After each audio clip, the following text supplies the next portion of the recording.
Mayura ka eh. Oh, he didn't ask that? I don't believe you. Your Honor, yan po yung truth. Hindi po namin pinag-uusapan po sa bahay. Medyo sensitive po yung topic po, kaya hindi po talaga namin But you're pinag-uusapan not sa bahay. interested about the history of you and your family.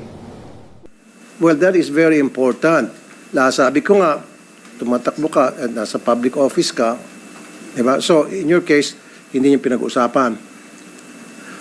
Are you willing to undergo a lie detector test? Yes po, Your Honor.